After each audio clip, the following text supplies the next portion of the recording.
Hey, welcome to my first of hopefully many YouTube cooking video tutorials.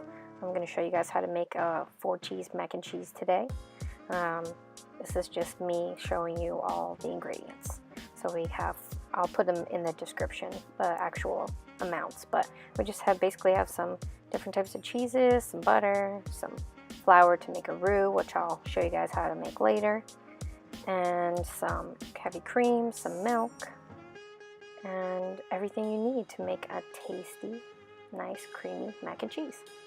So enjoy the rest of the video, and hopefully you learn a little something. Okay, so the first thing you're going to want to do is grate your cheeses and gather your ingredients so you have everything ready to go. I can start with some American cheese, some grated white cheddar cheese, and also some Gouda cheese, or you can also use gruyere or anything similar. Okay, so while your macaroni's cooking, we're going to start doing the mac and cheese sauce. We have a nice big pot, big enough for the cheese sauce and the pasta.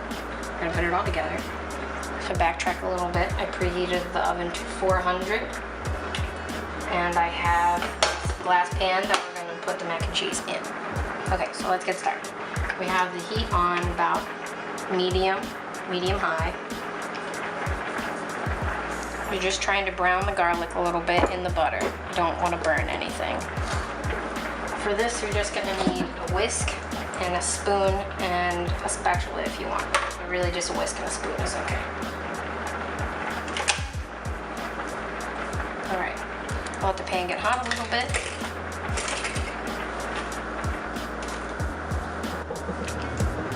Okay, put in our 4 tablespoons of butter. Let that melt down a little bit. Get your whisk ready.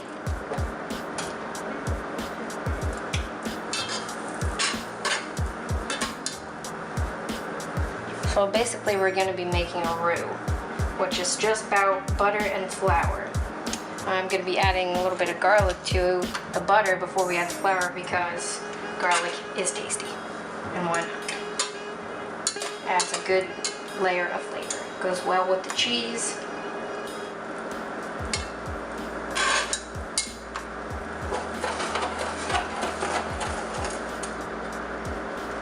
And we can add the garlic now.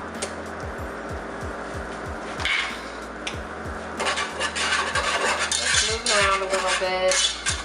Doesn't have to cook too much, just a little brown till you start to smell it.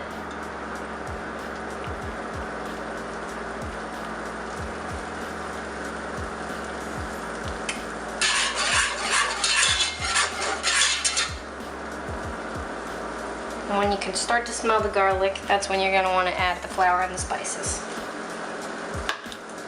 Give it a good whisk and it come together to make a nice little paste. Don't be afraid to add a little bit more if it's not thick enough.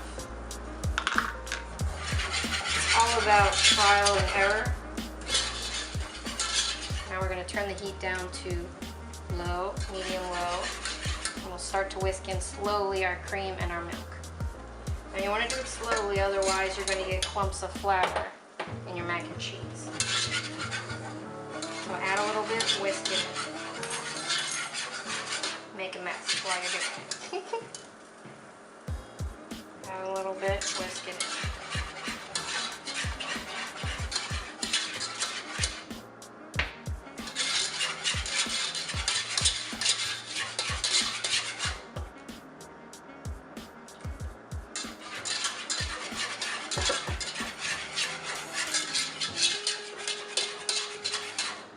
Use your spatula to scrape up the sides if you need to.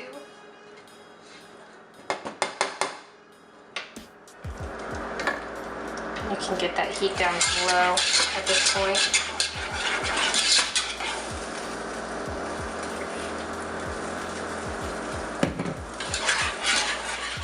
And get all that flour incorporated with the milk.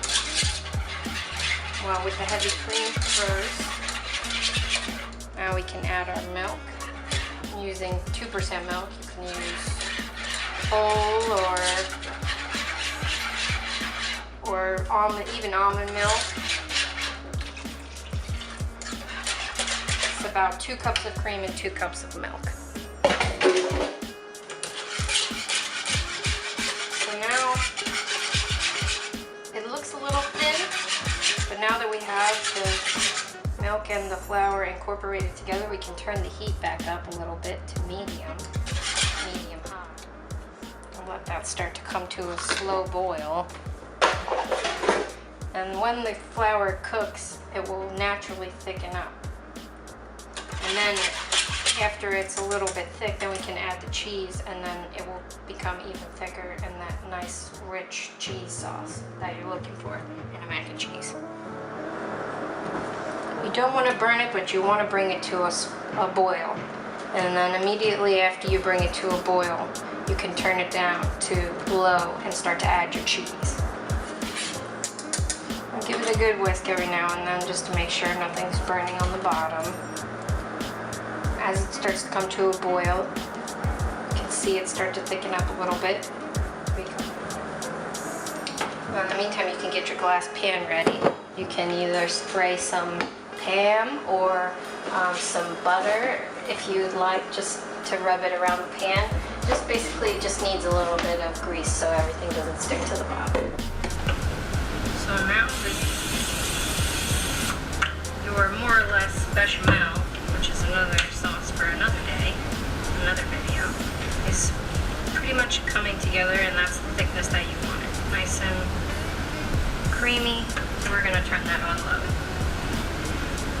Now we get to add the cheeses.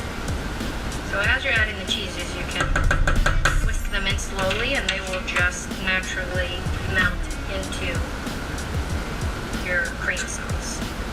So we'll add about 1/4 cup of parmesan, about 1.5 cups of Gouda, and about 1.5 cups to 2 cups of white cheddar or yellow cheddar, your preference.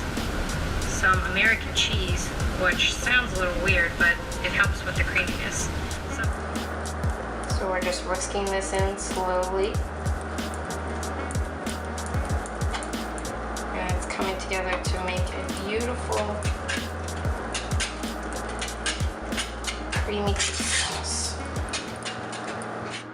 Okay, so we have our lovely cheese cream sauce. Our blend of cheeses. We have our pan greased up, ready to go. We also have our noodles ready to go. So we're going to put this together. The only other thing that I forgot to mention is I have a little bit of Italian panko breadcrumbs. So I'm just going to add those on top.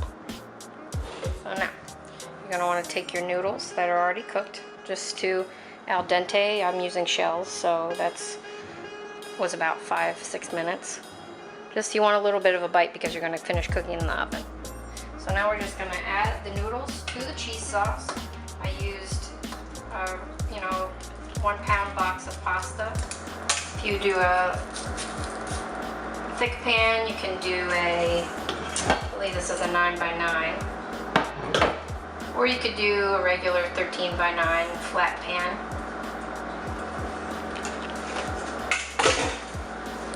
So now you're just going to want to mix together the noodles and the cheese. Let me get up close view.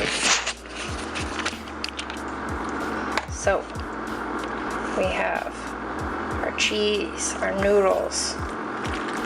So now we're just going to want to put this in our pan and then top with the breadcrumbs.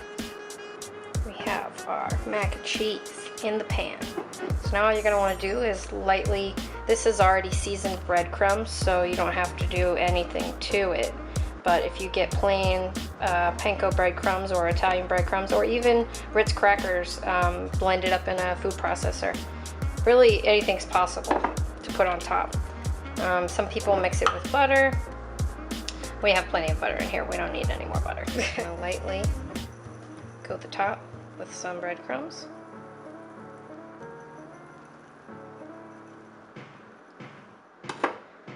That's pretty much it. Now we just have to pop this baby in the oven for about 10 to 15 minutes. Just keep an eye on the golden brown color that you want on top.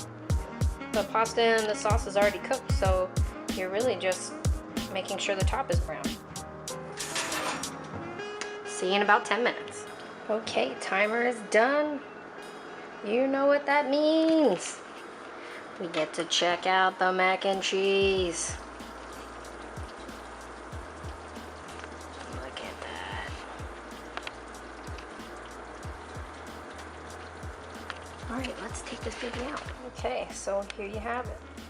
You can see it just bubble up over the sides of the breadcrumbs a little bit, which, I mean, isn't the end of the world, but if you feel some type of way, you can always do a little bit more breadcrumbs on the side and toast it off a little bit more, or just start from the beginning with a little bit more breadcrumbs.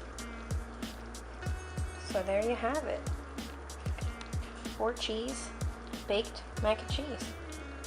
Hope this video was helpful, and sorry it was a little jumbled, but this is my first one, so hopefully I can just keep making videos for you guys and make it better and more tasty things for you guys to make at home.